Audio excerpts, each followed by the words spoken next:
I remember standing on the subway platform with my mother. I couldn't have been more than 6 years old, and I was a very small little boy holding her hand. And I remember being nose to nose with that silver cross, asking myself, who is this twisted silver man on this little tiny silver cross? I thought Christians were idiots. They were dumb, dull idiots. I didn't know any, but I'd seen them on television and in the movies. So I knew what they were like. Growing up to the sound of the bells of the Catholic Church waking me up every single morning in my life, those, tough Catholic kids marching out of the parochial school in their uniforms. And I actually thought it was the Christians who killed the Jews in the Holocaust. The Nazis were, I thought the Nazis were some kind of Christian that went on with the business that had been going on for centuries of killing Jews, and they were doing it just more effectively. When I visited Dachau outside of Munich, when I saw the concentration camp and some of the films that they kept and how it was presented, I began really to ask myself in a serious way, for the first time ever perhaps, the debt, how I could discharge the debt that I had as a Jew to those that had suffered so greatly on behalf of that identity, and what it had to do with me. And it was at that point, oddly enough, asking myself what it meant to be a Jew, that this whole other aspect of religious claim came into my life as a result of a robbery that took place in the hostel that I was staying at, where I was robbed while I was sleeping. Now, being without money or identification of any kind, I made the decision to test God, if you will. Say, okay, I'm not going to do anything. I'm not going to wire home for money. I had this vision of all these little pieces of paper that were in my wallet flying away into the sky and leaving me behind as a child of the universe, a naked child without an identity in the universe, ready to start again, utterly dependent on whatever it was that life brought me. And if there were a God out there and God wanted to look down and show mercy on me, he was certainly welcome to. Which is actually exactly what happened. I met a young woman who befriended me. She was a committed Christian believer who was very interested in my Jewish background. And as we got to know each other, she began to unfold the story of a Jewish Messiah to me in a way that I had never imagined existed. I mean, we knew Jesus was Jewish, but beyond that, I just figured Christianity popped out of nowhere. She very gently began to describe the gospel to me, for some reason, as I never had been before. I was willing to listen to the story.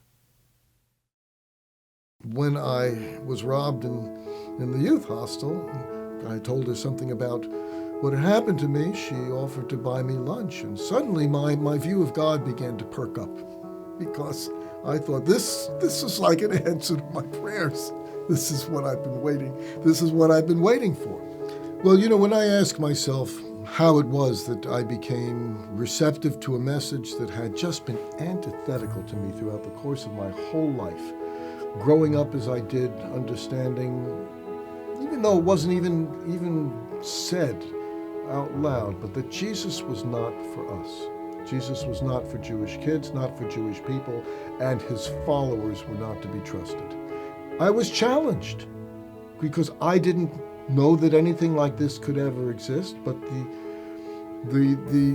there was something so compelling about what she represented. And it wasn't as though she was calling attention to it either. It was just something that naturally flowed from her being that I have to say, I found it very compelling, and it made me want to know more.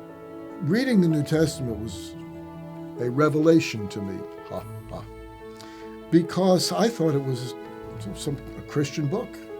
It was written by Christians for Christians, had nothing whatsoever to do with Jewish life or Jewish faith.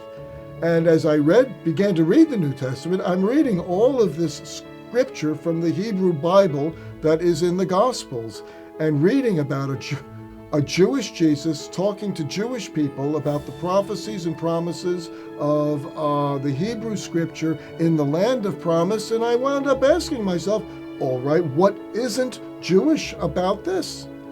And why didn't somebody tell me before?